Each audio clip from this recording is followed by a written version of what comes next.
Welcome to the To Be Missed podcast. I'm your host, Misty Thomas, and joining me today is a woman that I really don't know all that well, and I'm excited to get to know her better. But when I go through the list of the titles that she carries, you're probably going to go, because I do when I watch her on social media. Her name is Emilee Payne, and Emilee is a dental hygienist. So she works a full-time job. 3 days, but close enough. close enough. That's close enough. She is a mother of 5, which you think, that's a lot, but a teenage daughter, a preteen son, Yes. a special needs sweet little girl, and a set of twins. A lot of hashtags. That's a That's a lot of That's a hashtags. lot of hashtags. And if her stress couldn't be any higher, she is the wife of a Kentucky State Trooper, retired now. Yes. And he's had a new job offer. Back in policing. Well, no. Okay. I know. So, but it kind of adds a new level of stress because I've only ever known him as a police officer. Right. So this will be a new adventure For your family. for our family. Yeah. Pick your jaw up off the floor because this is her life. And we're going to get to know her today because, Emilee, are you from Grayson County originally? I'm not. I'm from Webster County. So you're a transplant here. Right. I've been here almost 17 years. So. The first time that I remember ever recognizing your existence was I was at First Baptist Litchfield, and which is where my sister church is, and this beautiful girl got up on stage and she opened her mouth and out came this angelic voice. And I was like, who that? Who that? And how come she not on American Idol? Oh, thanks. But over the years, of course, social media and Facebook, we connected, and I've been able to watch your story. And I love your blog called Growing Pains. That's a lot of fun, right? I love when the words just meet up, Right. and make it perfect, just a perfect title. But welcome to the To Be Missed podcast. Thank you. I'm so glad to have you here. When I was going through the list of women that I wanted to get to know and the community to get to know, you immediately stood out to me because there are so many levels of life that you're balancing. So at 37 years old, you've been thrown a lot. Yeah. There's a lot that's come your way Yeah. when you and Seth decided to get married. How long have you been married? Almost 17 years. So 17 years ago, and you looked forward. Did you ever see this? No. No. I can honestly say we did not see this. Probably a couple kids, 2 or 3. The funny thing is, when I was younger, I wanted 5. Oh, see, you spoke that right on I don't yourself. think he ever knew that. Didn't expect 5. Didn't expect twins. Didn't expect 2 at one time. That's, I always say, when you have 2 at one time, they add up quick. They So. do. The numbers multiply. That's where I think multiplication comes. Yeah. Let's go back. Let's talk about marriage. When 17 years, Almost 17. you're in that place of going, I think we're gonna make it. Yeah. Yes. This is probably gonna stick.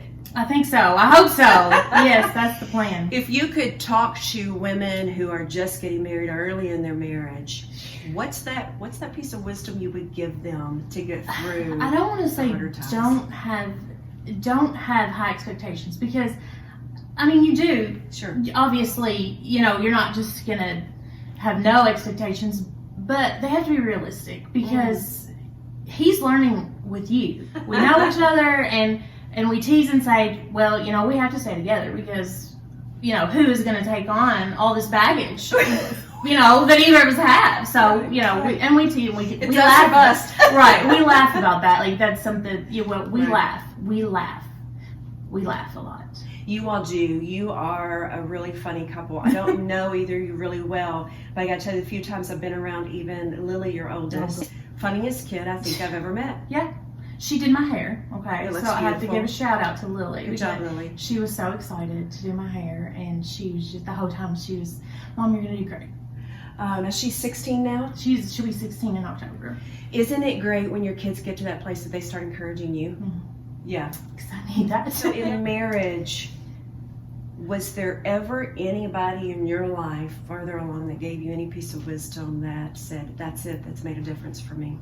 We, before we started going to First Baptist, we went to Corinth in Okay. Quady. Okay. And we did classes for young couples. Mm-hmm. Jeannie Tate said, "There is love in the word no," and that is true. Okay, you're gonna have to expand on that. What's that mean? So, my kids want things. Sure. My kids like to go and do. And as parents, we feel compelled if they say we want it, we want to give it. Well, so-and-so has it. Yeah. Well, why do they get it and I can't? Mm-hmm. And my kids don't say that a lot, but it's normal, and sometimes that's not what's best for them, and they can't see that through their 10-year-old eyes, through their 15-year-old eyes. That's part of teaching them financial responsibility. And just, do you really need that? Is that going to bring you joy? It is important to know that if you tell your kid no, that's okay. There's love in the word no. There is love in the word no. That's deep. The love languages, and we did different. There it is again. different studies. It makes That a is difference. eye-opening. Isn't it? That is eye-opening because, of course, they're totally different. Yeah. Okay, my husband is active service. He loves to keep the cars clean, and that is something that I've just never cared about. Yeah. So I feel you. We are on the same. Like, that's my I husband. keep my and house me. clean, but I'm like, I don't have time for the cars. Yeah. So when we were first married, he would always take it upon himself to clean the cars, and he was so excited to do that for me. Even when we were dating, he'd always clean my car. He'd wash it. He'd clean it the inside. Well, I would be in the house sulking because you wanted time. Because he was outside cleaning the car, and in his mind, he's saying, "I'm doing something for her," Yeah. And he really felt like that he was showing me love. That was his investment in you. Right. But I didn't accept that because that's not how I saw love. You wanted quality time right, and touch. Right. Yeah. And I look back and I think, I was so stupid. But you didn't know. But I didn't know, and there's know so what you many don't young know. couples that don't know. Listen, and they don't mean, the wife doesn't mean to sound naggy. Yeah. The husband doesn't mean to, in her eyes, be neglectful. That's not. That's so good. That's not what the intentions are, and sometimes they're viewed as bad intentions, and that's totally not what it is. Did you hear that? We don't intend to nag. Right? We don't intend to nag. We just don't understand your love language. Sometimes that's true. You are the third podcast to say the love languages change. Do it if you are before you get Trig, especially. There's Lily's 15. Yeah, Trig is almost 11. Okay. This is his birthday month. Whitley will be 5 in September, and then the twins will be 4 in November. So how close are the twins to Whitley? 14 months. Wow. I had Whitley.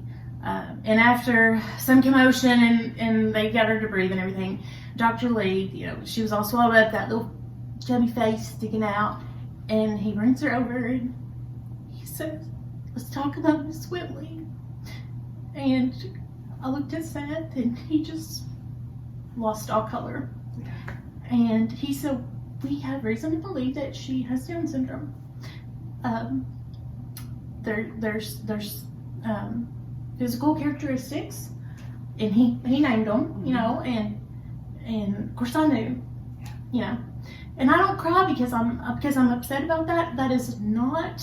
I never want anybody to think that when I talk about it, if I get teary-eyed, I don't want anybody to think that it's because I didn't want her to have Down syndrome. It was just a surprise. Yeah, it's an adjustment to take on a child. I mean, you have in your mind what your baby's going to be like, and that's not obviously what it always is, but and when they're in the womb, you think, well, this baby's going to do this. Well, this baby's going to be my singer because, and let me tell you, Whitley can sing. But, well, she's going to do this or she's going to do that. And when you hear that maybe they're not going to do that, it's, oh, well, okay. What I think the biggest challenge is, and I think the reason that we cry and we get sad is because we assume their quality of life has been diminished. Right. That they're not going to be able to live the same high quality of life that Trig and Lily were going to live. And I know that's not true. No. At all. I think that's our first response is when we know of a special needs child is that their quality of life will be diminished. Right. And I think that's our first and that was reaction. You don't want that for your child. Right. It was, how's she going to be treated? How is my family going to react? How are Lily and Trig going to react? what, and all these things were going through my mind of the future. Can you care for her? Right. Am I equipped to care Right, for her? and that is husband, my big strong husband, who was always, we'll do that, or never showed fear. It was always, I've got this. The state trooper. Yeah. I mean, ready to take on anything, was finally taken aback. Okay, well, and so just processing the information and his reaction, and that night I remember, I was telling my husband, I was like, I can't do this.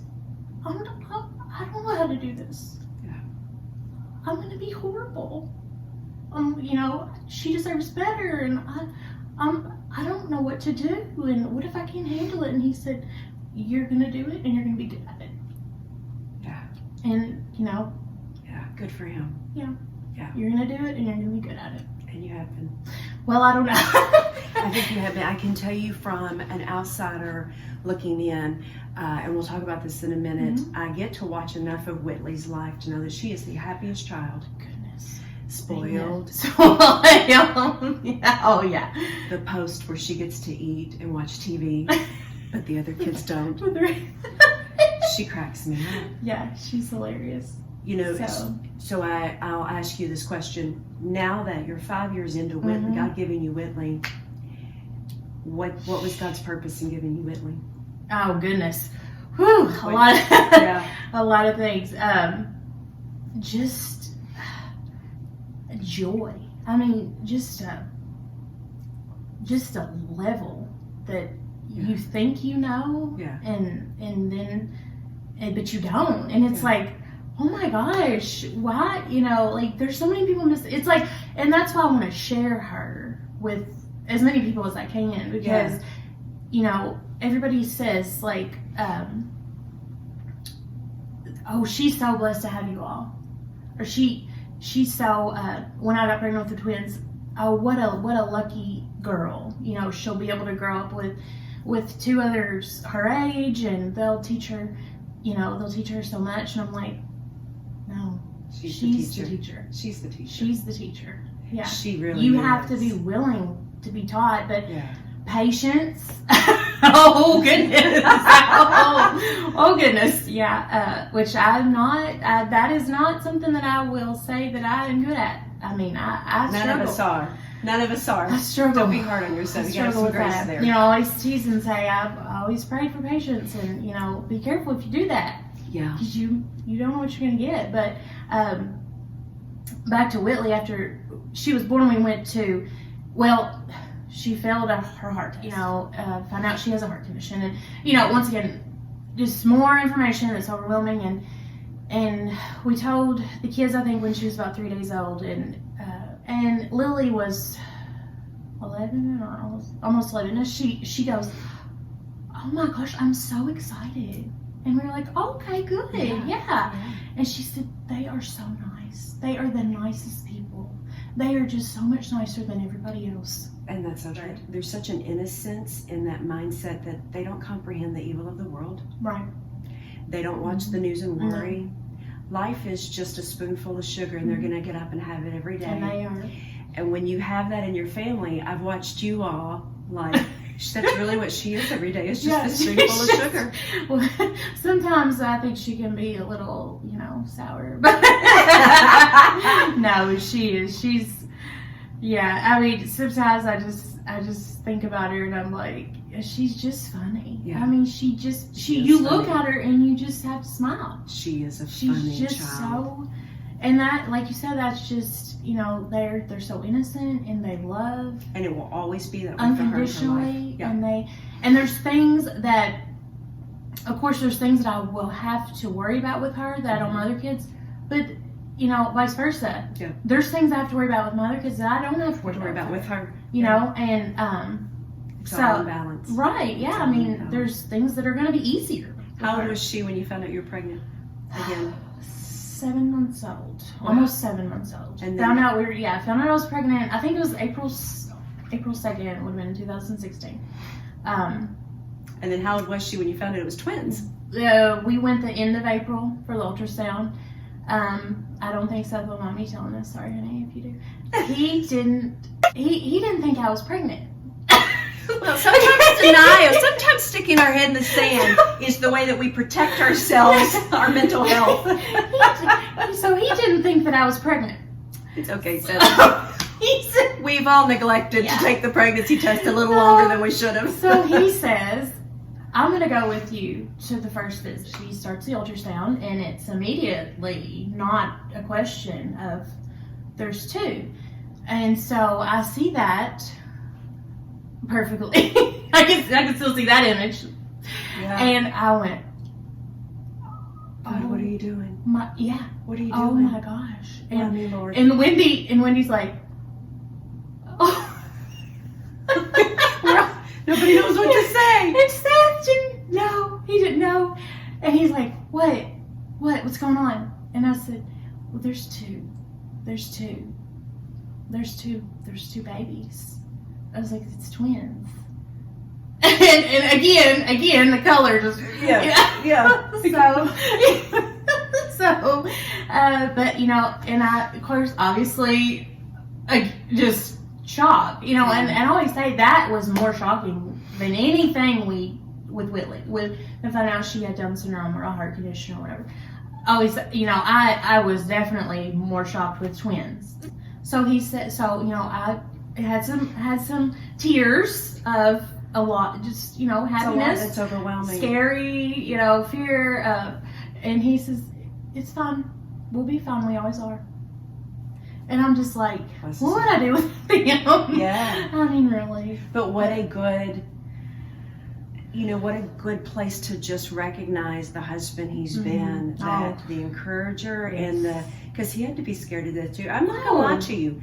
I would have been terrified to have had a fourth baby, much less 4 and 5 at the same time. Right. That's a normal response to say and not that we didn't want them. It was just, it's not that. It's just there's the financial responsibility, the time commitment. And can I give them what they need? Exactly. Just so much. You mom guilt is real. Mom guilt is very real. And and I've got at this time a preteen daughter. I've got a son who's just started school, just started his elementary years and the sports and the all the things that will come with that.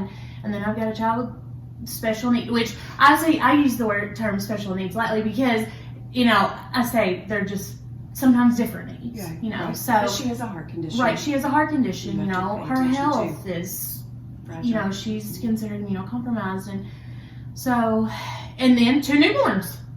I mean, is that not enough? Well, 2 newborns, have cutest little things. Yeah, so. Yeah, just a lot of mom guilt. Yeah. How am I going to give? And then my marriage.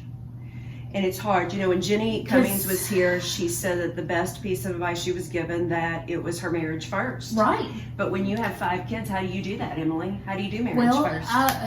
If we aren't on the same page, if we feel a disconnect, or if I feel disconnected to him, then I'm not as good of a mom. I don't feel like, I need to know that we are always on the same page. Well, not, as much as possible. But when we have our disagreements, and our marriage is not perfect, and I don't want anybody to think that. I mean, it is work, but if you don't put the work into your marriage, then your kids see that, and your kids, they see how you respond together to surprises. Yes. To hardships, to stress, to emotions. And, that's something that we want to display to them for when they get older. If you, and they may not want to get married. I don't know. But if you get married, you are a team. It is not one's here, one's there. God told me one time, this isn't just your marriage, it's their marriage too. Right. Because they will learn to be married from you. And when I felt the Spirit of God say that to me, I thought, I better start getting it right. Right. And we are, my parents have been married 60 years, and I think I'm sorry if I don't get it right, but I think they've been married close to 60 years. So we had wonderful examples to follow. And had we not, who knows where we would be. So with 5 kids in the house, lots of dynamics, you're in the busy season Right. of still toddlers to sports to getting ready to drive a car, Oh boy. dating, all of it. Yes. The drama, the tears. Yes. How do you physically work in your marriage? How do you make that time? What would you tell women who are saying, I've got a house full of kids too, and I don't know where to do it, Emilee, I don't know how to carve it out?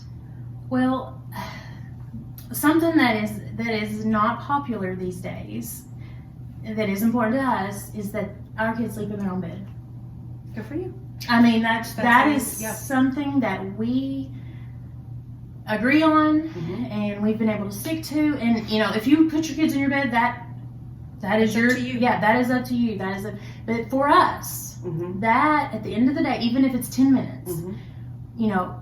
to just be in a quiet place alone, and just say, so, is there anything from your day that, you need to talk about, or how was your day, or, funny story, Mhm. just something to connect, something to say, I want you to know I'm here.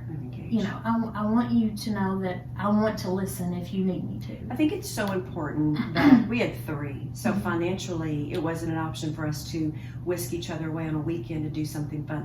It was, I'm not for sure we can do chicken nuggets tonight. So what else you got? Right. What other card are we going to play? Right. But we did let our kids sleep in the bed with us until we had moved here, and then they gradually went. But I can tell you that I understand what you're saying. You need to claim a place that is yours. Right. And if that is, you are going to go to bed at night, Right. and that is your place, I The really kids know like that, and we know that. I really like know. that. So if you're saying, I don't have the money, I don't have the resources, I don't have the time, maybe that's where you start. You transition your kids into their bed and say, this tonight, every night, is going to be ours. Right. Even if we it's can just- only stay awake for 10 minutes, Yes. that 10 minutes is ours. You have to have, You and have to. and I want to say it, even if you don't, you can agree with me or you can disagree with me. It is okay, women, to take time for yourself. Yes. You have to mentally get to a place every day that you're quiet and still, and that is your sanctuary in your mind. I do it with prayer and meditation, and my kids know if I'm in that room on that rug, but they leave me alone. And they know that that's my quiet time with God. But sometimes I literally lay in there and waller that rug and just I'm exhausted with it all, and I talk to God like he's sitting here. It's not a very formal, pretty thing. And I don't think that it has to be. It doesn't have to be. It's not. I mean, I think you had mentioned in a dark place was something where I felt like I was pulled out of. Yeah. And I asked you in the questions, was there ever a dark place in your life that you felt like Christ pulled you out of? Right. I have been very fortunate that in my younger years, teenagers, I have not had a lot of traumatic things happen. I haven't had a lot of bad things happen. I mean, and I'm very fortunate because I know there's not a lot of people that can say that. Right. But going back to after Whit was born, emotions and a fear, unknown, and the night after she was born at 4:30ish, and when we think she might have Down syndrome. So I wasn't going to try to convince myself that she didn't, or that she did, because it didn't matter. Right. She was my baby, and I loved her, and I love her, but I laid her on my legs, and of course I was just looking at her, and I was studying her, and I had tears, and I said, God, I don't know what the future holds, and I don't, they're saying she might or she might not, but if she does have Down syndrome, then she does, and I'm at peace with that, and I trust you, and this is fine. It's fine, it's fine, and I want you to know that it was like I needed to tell him that I was okay, I trust your plan, right? Like I just wanted him to know that I trusted. What he had planned, even though it wasn't my plan, I didn't know that was the plan. I wanted him to hear me say that.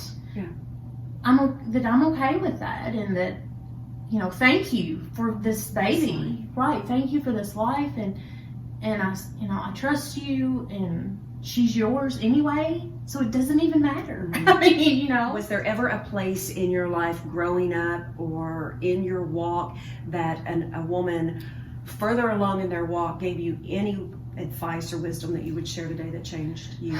Well, Jenny Cummings, oh my gosh, love her.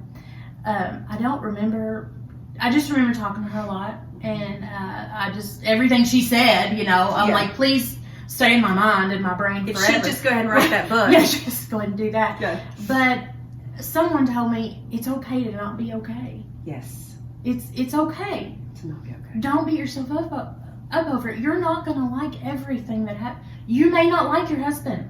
Yeah. You know, for a day or two, or you know, you may not like what your kids did. You may not like where you work. You may not like what you have to deal with. You may not like a lot of doctor's appointments. You know, for if you have a child that has medical needs or whatever.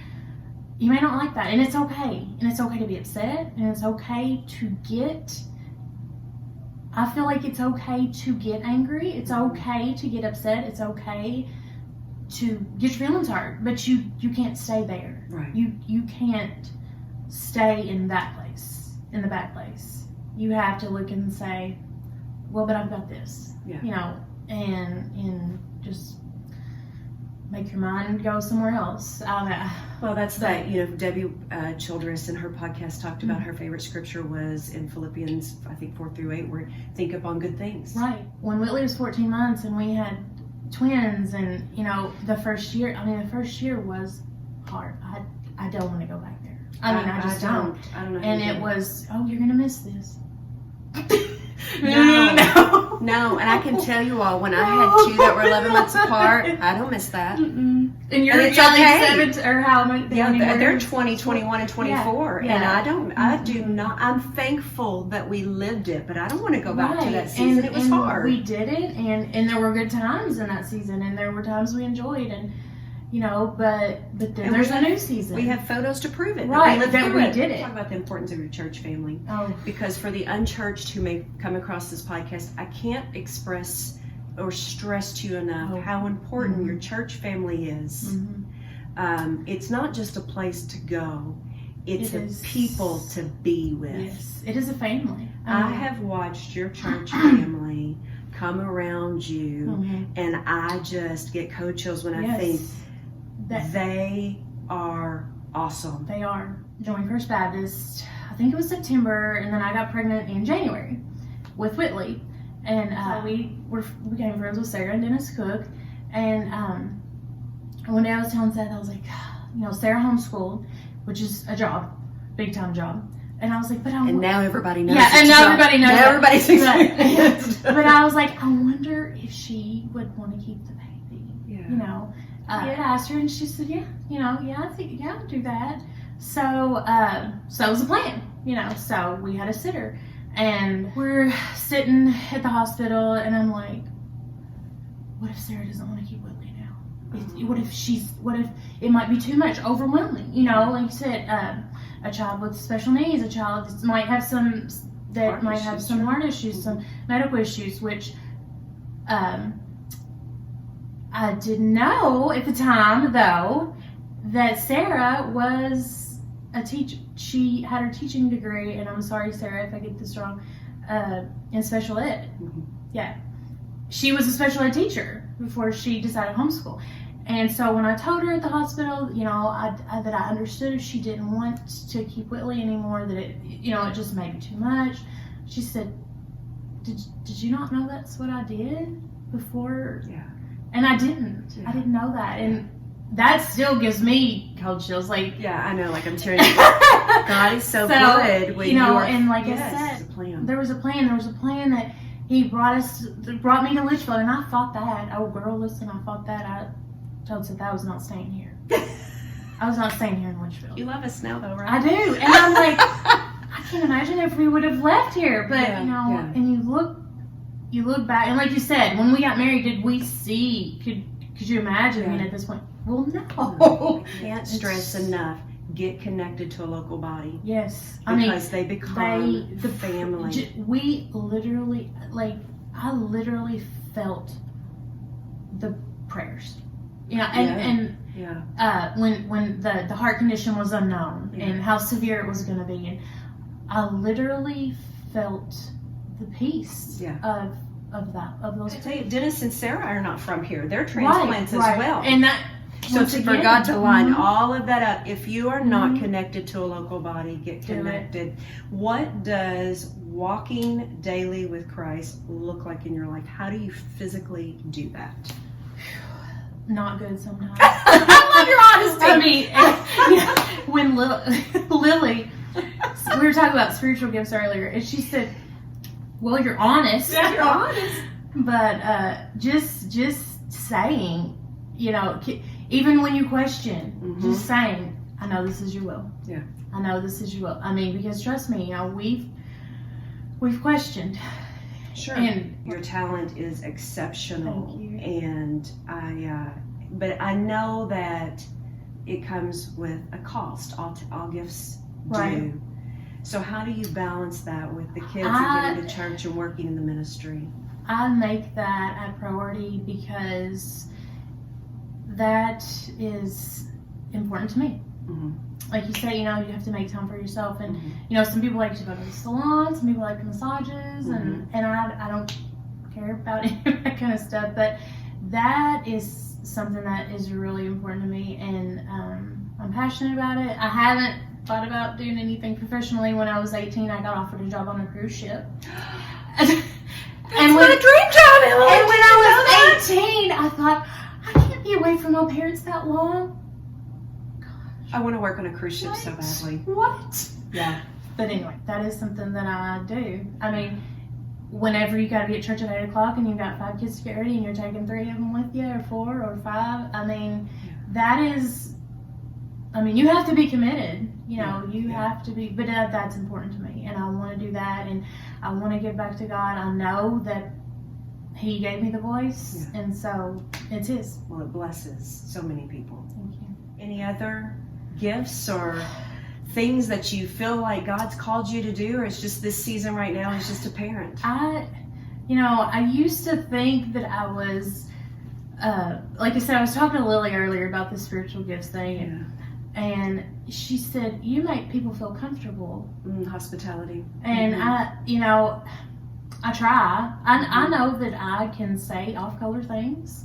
I've been married to a state trooper for almost 7 years, okay? I know I can say off-color things, and I know that I can say things that are rude. I do know that, and I don't mean to. I try not to be confrontational, but, I don't want people to walk all over me either. And I used to let people do that. Yeah. But, as you get older, get a little more. Your clapback game gets a little bit. Yeah, but I hope that I'm hospitable. How awesome, though, that your 15-year-old recognizes that in her mother. That's a big deal, because there's not a lot of mom and daughters at 15 that get along that well.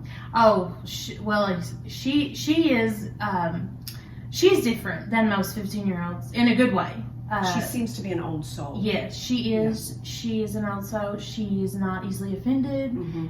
She just has the most positive outlook. Mm-hmm. And I think that anybody that knows her would agree. And do you think that comes from maybe with Whitley's condition and then the twins and the growth of the family, and she's watched you be stretched? I hope so. I think Lily has had a lot to deal with, but hopefully in watching us, she's maybe thought, well, this, I can get, this is fine. And she'll talk to me about things, which I think is so important. Okay, so how did you cultivate that in her? I think that starts early. Yeah. To cultivate a child that will come to their mom. Mm-hmm. I just told her, I may not like what you tell me. Yeah. And I may not like what, you ask. But I will try to be honest if I think it's appropriate, obviously, I just want her to know that I'd rather her come to me than her friends or from school. Right. Somebody's going to teach them about it. Right. Might as well be you. And like you said, my son is almost 11, so I'm like, that one's easier. You get the one boy. You get the boy. You get the boy. What's your favorite scripture? What's the one you hold on to? Oh, I don't want to say it's everybody's favorite, but obviously, I mean, I can do all things. I can do all these things. I can do all these things. I can raise these 5 kids. Yeah, I can do all these things that I have to do. Yeah. I don't always like it. Yeah. And that's okay. I think that's big. I think that's the message I want women to hear in your podcast is you don't always have to like You don't always have to everything like it. you have to do every day.